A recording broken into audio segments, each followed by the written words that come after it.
ride down 95. What's up, y'all? My name is Kosso, aka the creator of A Ride Down 95, and welcome to the first episode of our new interview series, Get to Know. On this show, we'll be bringing artists, creatives, and brands that we feel like you should get to know. And I can't think of a better way to introduce our first guest ever. This young lady has single-handedly changed how party flyers are created. She got like 6 different Nike shoe collabs under her belt. Photography, bruh, forget about it. Man, she's basically a creative's creative. Thank you.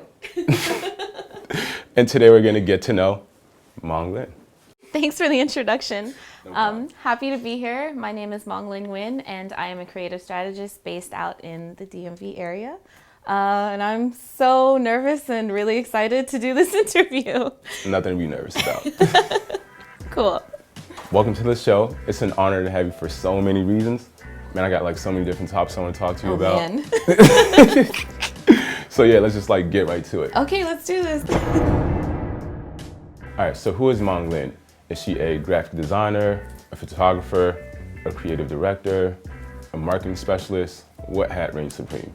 Oh man, I always struggle with what my title is because there are a lot of things under my belt. I will say, just for the sake of like to cover everything, a marketing specialist. All right, and what does that look like? On a day-to-day basis, it's working with local small businesses to help build the foundation of their brand. The thing that I always pride myself on is being part of those building blocks to say, like, you know, I'm helping you get to this goal, whether it's 5 or 10 years from now, but I get to say I'm part of the first, and it's an honor always. Helping put in the foundation, laying the foundation, I should say. Yeah. Cool. All right, so what got you started down this creative path? Correct me if I'm wrong, but you started out painting, right? Yep. All right, so did you always know like you were gonna end up doing some creative thing, or were you gonna take like a more traditional route? No. I had no answers whatsoever. I've always drawn and painted all my life, but I went to college to study marketing because when you're a foreign kid, you can't make money and a living as being an artist. So marketing was like enough that I could still incorporate my artwork somehow. Got it. So did your parents give you any pushback on that major, or? All my life. They still don't really understand it, but that's okay. It's my journey. It's not meant for everyone to understand. But they see like you're making a living, you're paying your bills, so obviously. It means nothing. It's not until like you're doing something with like the president of America or something like. Yeah, I gotta have like big names under my belt before it's recognized within my family and I guess like my core nucleus that they're like, oh, okay, maybe you can do something with this. Yeah, they didn't recognize me as an artist until I did something with Nike, and yeah. That's hectic. So what was the moment you decided like, I'm gonna do this freelance thing full time?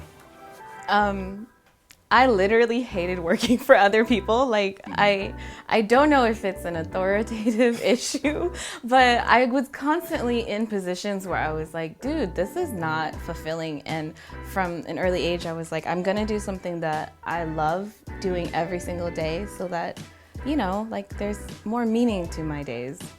Like what was like the last job that really, the last straw basically, like you were like, you know what? Nah. I was at a passport expediting agency where, doesn't that sound illegal? Yeah, I'm waiting for you to like people explain. Basically paid us a hefty additional amount of money to expedite their passports. I am not. This is a legal business in downtown DC, and the manager or office branch, whatever, was super creepy. It was a small, intimate office, like 3, literally myself as the front desk and 2 other people. Yeah, long story short, I got sexually harassed there, and I was like, this is the line for me. I'm gonna just make money for myself. How did the idea for That Feel Good come about? I was brought on board as a photographer in the early stages of the party, and it grew into something so magnificent. Like, it was the first, I would say, party that let the weird kids and cool kids party together in a space. Like, you know, traditionally in a club setting, you have to put some heels on, get suited up. Like, that was not the environment we wanted to create. It was come as you are. And yeah. And a lot of people probably don't know what that feel good is, so let's fill them in on what that is. Yeah, so it's now has been transitioned into a different party name, but it essentially was a collective where we handpicked certain DJs where we feel would create the most variety that the city has to offer, because, you know, you'd have to go to certain venues to hear certain music. Right. Feel Good wanted to encompass all of that within a night. And this, I think what really set us off was our photography, because we were no longer doing these candid, like, hey, pose for me. It was really like raw, the energy, just the experience of being in a space where you can just be and not have to be cool. Cool. And did y'all realize like the significance of what you were doing when you first started? I feel like you never really do until you see the aftermath, and you know, people started getting in my ear like, dude, like this, no one has done a party like this, and I never wanted to get into party planning. Like, let me just say that now. Events, I was like, no. But here I am. So what did that experience teach you in relation to like music marketing, club promoting, and brand recognition? Ironically, everything that I do now is a result from Feel Good, because we were a new company, we didn't have a budget for anything, so I wore all the hats. Web designer, graphic designer, photographer, and overall marketing strategy. So that has pushed me to really grow beyond my comfort zone and not be intimidated by any new opportunities. Because before I'd be like, oh, I don't know if I'm up to that. But now I kind of have to be. So if there's a service that is in demand, I'm gonna learn it. And I always aim to learn it to the point where it is become my area of expertise. Yeah, now it's cool. Like the first time that I remember seeing it, or you posting it on Instagram, it's probably like my junior year of college. And like I didn't really get it at first. And one time y'all did a Thursday where y'all had like, what was it? Popeyes. Like you did the whole like Popeyes like theme, and then you guys had like Popeyes and like Rose Bars. Instead of bottles, we brought out boxes of Popeyes chicken. I don't get it, but like I'm intrigued and I'm interested. Exactly. Like, I would like to see it. It's supposed to be so out of the ordinary that you're compelled, but not like drawn away from it. You come curious, and you know, everyone can interpret what Feel Good is, because that's cool. Yeah. So continuing the topic of brand recognition, you've been applying pressure with these party flyers. Number one, where do you get the inspiration to step out the box like you be doing? I think my inspiration comes from very much like everyday things. And a lot of it is also found through my relationship. I'm in love with an artist, and it's amazing. Like, we keep each other inspired and motivated, because although we are working in different branches, we still, are essentially tackling the problem of how to get this brand where they want to be. And you guys even collab on certain... Everything is a collaboration, whether it's, asking for feedback, or I call him the Photoshop king. So if there's something that I need to make super realistic, that's the guy I go to. Okay. Otherwise, like, it's so natural and organic, and for a long time it was not that way between us. So it is something exciting, and I think that's always reflected in my art, because my art is a reflection of me and what I'm going through at the time, even in flyers. Are we allowed to say who he is, or? Yeah, of course. All right. Nah, because my guy, he did a flyer for me back in the day, in college, and till this day, literally they were like, "Yo, this is the best Halloween flyer party we ever seen," and I have it in my room. He's not better than me, but it's fine. I'm not here to cause any problems. I'm just stating a fact. All right. So if you had to name your top 5 favorite flyers you've created, what would you say they are? Oh man, this is in no particular order. Nope, so they have to be. No, they cannot be. Okay, number 1 is Everything Nice. We literally put blood, sweat, and tears into Everything Nice flyers, because man, I'd be looking at it like... It's the greatest collaboration because I am always scared to go back to the basics and draw because I feel like my art isn't adequate enough to be using as like marketing material because there's a difference between a drawing versus a flyer. So Lay would always encourage me to use my art, and then, you know, we somehow make magic for Everything Nice flyers.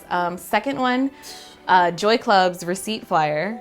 That was tough. That was it's such a simple concept, but it was really like, oh man, this looks great. So that's number 2. Number 3, the Bump Party. It was a reference from a blaxploitation film, and we drew out all the characters with their heads and then kind of placed them onto the figures. When was that? I haven't seen that one. I don't recall. Okay. We'll drop it in the link or something. Like somewhere within this frame. But all right, so number 4. 4. Oh, panic, pressure. You got this. Another Joy Club one was a meat packing thing. Like we created labels on a piece of steak for a cookout themed in July. And the funny thing is I was in like Jamaica kicking out these edits. Like I'm on vacation trying to be like, no bro, this has to go up now. Wait, wasn't that the same day y'all? Never mind, I'm not going. I'm not talking about that. All right, so and the last one, number 5. The last one, do logos count? Yeah. Okay, my personal logo, I just recently revamped, and not to like toot my own horn, but I was like, oh man, this is very like, it felt like a natural evolvement of my original logo. So yeah, that's something I'm really proud of. You left one out, and it's my personal favorite, and I was just like, yo, this young lady is crazy. The joint you did for Lil Bacon Bear, like the hair product the box. Just For Me box? Yes, No, yes. Malcolm comes up with crazy concepts for Joy Club's flyers, and he's probably one of my most creative clients. It's amazing. Bruh, that joint, I saw it and I was like, nah, ain't no way. Yeah. And then I looked, because I was like on her page looking at the event, I was like, ain't no way it's Carol, bro. Like somebody else did it. Sure enough. Lo and behold. All right, so I'm sure you'd say one of your more rewarding moments as a freelancer was the Nike collaboration you got to do, not once, but twice. Dude, and thanks. How did that come about? This is a group based out of Portland, and they are partners with Nike, and basically they are seeking artists from all walks of life who can essentially translate their art onto a different canvas, and that canvas would be their own sneaker design. So my first collaboration, I was referred to by one of their previous artists, and it was just like, what? I didn't even know you're paying attention to me. And that was just like a wow moment because I was not confident in myself at all at that time, so that was really the push I needed. The second round was like, I'm a vet coming into this. Like, I know what I'm doing, bro. I got my marketing assets down already. I'm a big dog now. Yeah. And let's make it clear, like, bro, this is between thousands of applicants that you're competing against. Yeah. And you got that joint twice. So, thank you. Pause for that, for sure. And basically, what advice would you give to somebody who might not get that type of opportunity to express themselves, but alternative routes that they could do to be like something of that nature?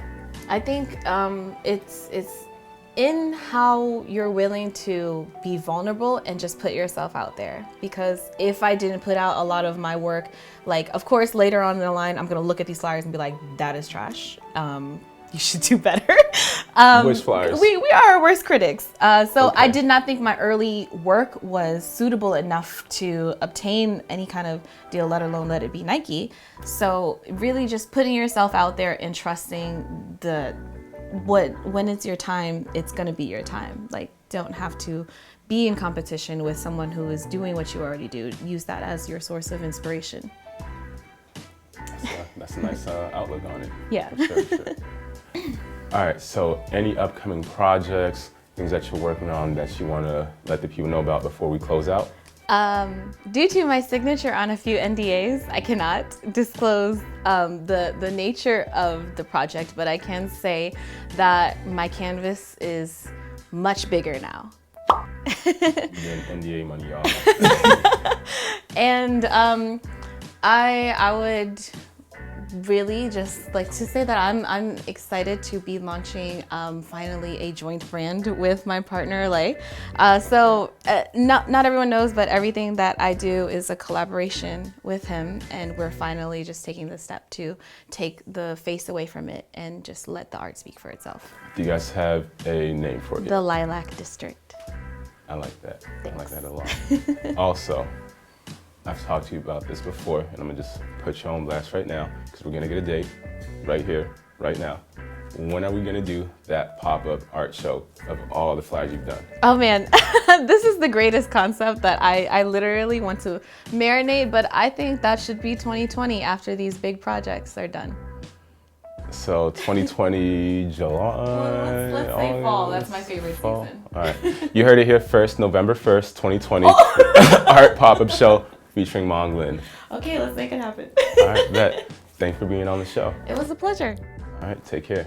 Don't just dismiss me. Get out of here. Every time I close my eyes, all I see is flashing lights. Every time I close my eyes, that's all I see.